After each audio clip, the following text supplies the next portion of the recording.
অনেক রকমের মাছের রেসিপি তো আপনারা খেয়েছেন, কিন্তু এই মাছটার রেসিপি আপনারা কজন খেয়েছেন তা কিন্তু আমাকে অবশ্যই জানাবেন। এটা হলো বাউল মাছ, বা অনেকেই এটাকে ব্ল্যাক পমফ্রেট বলে থাকে। এই মাছটির আজকে আমি তৈরি করব তেল ঝাল, অর্থাৎ বাউল মাছের তেল ঝাল রান্না করে আপনাদের দেখাবো। খুবই কম উপকরণ দিয়ে এবং খুব সুস্বাদু একটি মাছ। আপনারা অবশ্যই এই রান্নাটি একবার ট্রাই করে দেখবেন, আশা করি খুব ভালো লাগবে। দেখুন তো মাছটাকে চিনতে পারছেন কি না। আমাদের এখানে দুটো 750 গ্রাম ওজনের বাউল মাছ আনা হয়েছে। দেখুন কেমন দেখতে হয়, পমফ্রেট মাছের মতোই, কিন্তু দেখতে একটু কালচে টাইপের। এই মাছটা নদীতে হয় এবং খুব সহজেই কিন্তু বাজারে পেয়ে যাবেন যখন নদীর মাছের টাইম আসবে। দেখুন এখানে মা কিন্তু মাছটা কাটতে বসে গেছে। খুব সুন্দর একটা টেস্টের মাছ, এবং আপনারা এই মাছটি যদি একবার খান অবশ্যই কিন্তু বারবার করে খেতে চাইবেন, এটা একদম গ্যারান্টি। পিস খেলেই হালকা ভেজে করতে হয়, মাংস খেলে খেয়ে নেবে তখন মানুষ। 1 কিলো 1.5 কিলো করে হয়। আমাদের তো 750 গ্রাম। মাছটার গায়ে কিন্তু একদম ছোট ছোট আঁশে ভর্তি, তাই খুব ভালোভাবে মাছটাকে ছাড়িয়ে নিয়েছে আঁশটাকে। এবারে কানকো আর পেটের দিকে যে ছোট আঁশগুলি ছিল সেগুলোকে হাত দিয়ে দিয়ে এইভাবে তুলে নিয়ে ভালো করে জল দিয়ে ধুয়ে নিয়েছে। এবারে মাছের কানকো দুটোকে কেটে নিচ্ছে।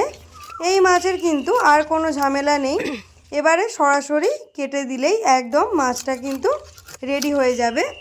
আমাদের এখানে দেখুন মাঝখান থেকে আগে কেটে নিয়েছে, তারপরে এই রকমভাবে পিস করে নিচ্ছে।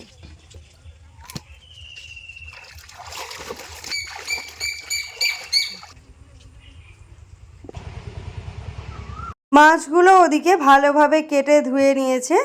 এবারে একটা মিক্সিং বোলের মধ্যে আমি বেশ কিছুটা দিয়ে দিয়েছি কালো সর্ষে, 8 থেকে 10টা কাঁচা লঙ্কা আর অল্প একটু নুন দিয়ে ভালোভাবে আমি একটা স্মুথ পেস্ট তৈরি করে নিয়েছি। চলুন এবারে মাছের কাছে যাওয়া যাক। মাছটাকে খুব ভালোভাবে জল ঝাড়িয়ে নিয়েছি। এবার একটি প্লেটের উপরে আমি মাছগুলোকে ভালোভাবে সাজিয়ে নিচ্ছি। তারপরে আমি এর মধ্যে দিয়ে দেব অল্প একটু লবণ আর দেব বেশ কিছুটা হলুদ গুঁড়ো। এই দুটি দেওয়ার ফলে মাছের মধ্যে আগে থেকেই লবণ আর হলুদটা বেশ ভালোভাবে ঢুকে যাবে, তাই আমি খুব ভালোভাবে মাছগুলোকে ম্যারিনেট করে নিচ্ছি। আপনারা চাইলে এর মধ্যে অল্প একটু লেবু রস দিয়েও মাখিয়ে নিতে পারেন। চলুন এবার আমি গ্যাসের মধ্যে কড়াইটা বসিয়ে গরম করে নিয়েছি। তার মধ্যে আমি বেশ কিছুটা সর্ষের তেল দিয়ে দিলাম। আপনারা চাইলে সাদা তেলেও করতে পারেন। তেলটা গরম হলে আমি মাছগুলোকে এক এক করে দিয়ে ভালোভাবে ভেজে তুলে নেব। হ্যালো এভরিওয়ান, আমি পায়েল আর আপনারা দেখছেন Surtuli food and travel blog. ভিডিওটি ভালো লাগলে অবশ্যই লাইক শেয়ার সাবস্ক্রাইব করে কিন্তু পাশে থাকবেন। মাছের এক দিকটা আমার ভাজা হয়ে গেছে, এবার আমি অপর দিকটা ভাজার জন্য একে একে উল্টে দিচ্ছি।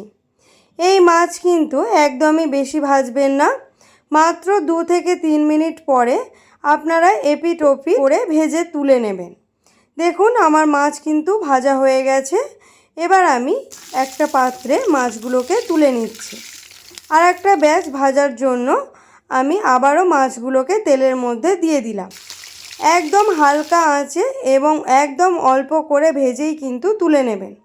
মাত্র 30 থেকে 40%ই কিন্তু মাছটা কুক করবেন, এর বেশি একদমই নয়। দেখুন মাছগুলো ভেজে আমি তুলে নিয়েছি। এবার ওই তেলের মধ্যেই একটু তেলটা কমিয়ে দিয়ে তার মধ্যে আমি দিয়ে দিলাম 3টে তেজপাতা আর বেশ কিছুটা পেঁয়াজ বাটা। আমি এখানে দুটো বড় সাইজের পেঁয়াজকে ভালোভাবে বেটে দিয়ে দিয়েছি। আপনারা চাইলে পেঁয়াজ বাটার পরিমাণটা একটু বেশিও দিতে পারেন, কোনো অসুবিধা নেই। দেখুন পেঁয়াজটা খুব ভালোভাবে কুক হয়ে গেছে। এবার আমি এর মধ্যে দিয়ে দিলাম 1 চামচ আদা আর রসুনের পেস্ট।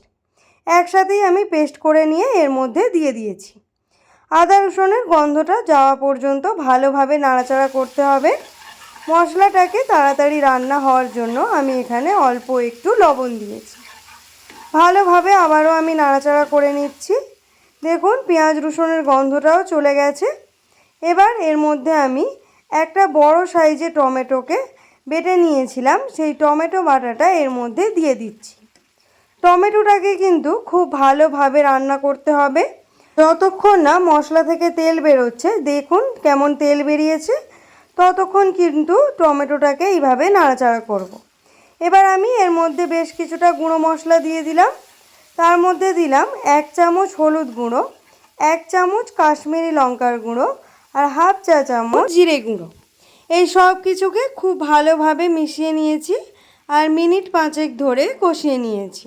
এবার যে মশলাটাকে পেস্ট করে রেখেছিলাম মানে সর্ষে বাটাটা, সেটা আমি এটার মধ্যে দিয়ে দিলাম। সর্ষে বাটা দেওয়ার পরে আঁচটা একদমই লো করে দেবেন, দিয়ে খুব ভালোভাবে আরও মিনিট 2-3 ভালোভাবে কষিয়ে নিয়েছি। কষিয়ে নিয়ে এর মধ্যে আমি অল্প একটু গরম জল দিয়ে দিলাম, আর কিন্তু কিছু দেওয়ার দরকার নেই। এবার আমি গ্রেভিটাকে হালকা হাতে একটু নাড়াচাড়া করে ফুটতে দিয়েছি।